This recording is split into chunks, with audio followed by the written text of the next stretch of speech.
Hey guys, what's up? This is FXD79. Welcome back. Got another Sony Vegas tutorial for you. Haven't made one of these in a while, but I'm making one now. And today I'm going to show you how to do cloning in Sony Vegas Pro. You can actually do this in any version of Vegas, but I will be using this version. Alright, so what you're going to need is a clip of, or two clips rather, of you hanging out and doing some stuff. As you can see here, I have two different clips of me doing different things in different positions. When you're doing this, you want to make sure that you do not have the people overlapping.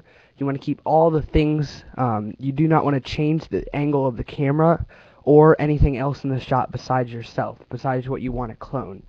A tip that I usually give people when doing this is actually don't even stop the camera. Just move over and you can actually split the clip later, which is what I'm going to do right now. So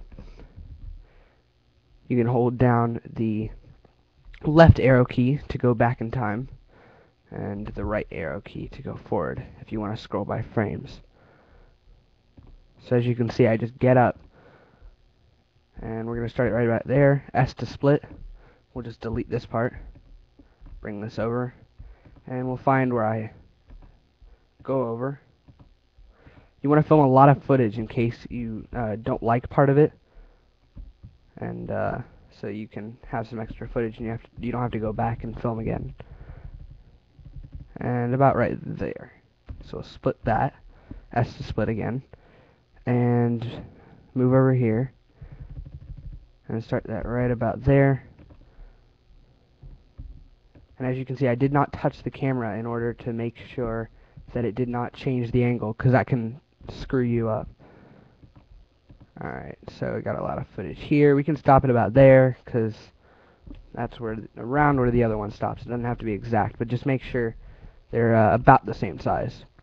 And then what we're going to do is we're going to bring the audio clips down, just make a new track, and we're also going to take our video track right here, right click it and hit insert video track. And we're going to bring one of the clips above the other, and you can see one is longer than the other, so we'll just take them and shorten them down to their size. And what we're going to do is click on event effects on the top clip, or my bad. And what we're going to do is hit event pan / crop on the first one, and see this little mask thing right there. We're going to enable masks, and now we're going to grab the pen tool and draw a little mask right where you think, right down the middle, and you want to make sure none of the figures overlap this mask. So we're going to draw around the edge of the frame and close it up. And now if we exit out, alright, so you see if you toggle on and off the mask, you can see what's actually going on and what the mask does in our scene. It actually gets rid of me. And right now we have it on the wrong one. We want to actually get it on the other side of the frame. And so we're going to choose the cursor and just drag this right over. That should be great. So now you can see we already have some great results. I am sitting right there, two of me, which that is pretty awesome. And we can actually feather this if you wish to. You can feather the edge of it, but it actually looks pretty good to me. So let's just play it. Let's just play this and see how it looks.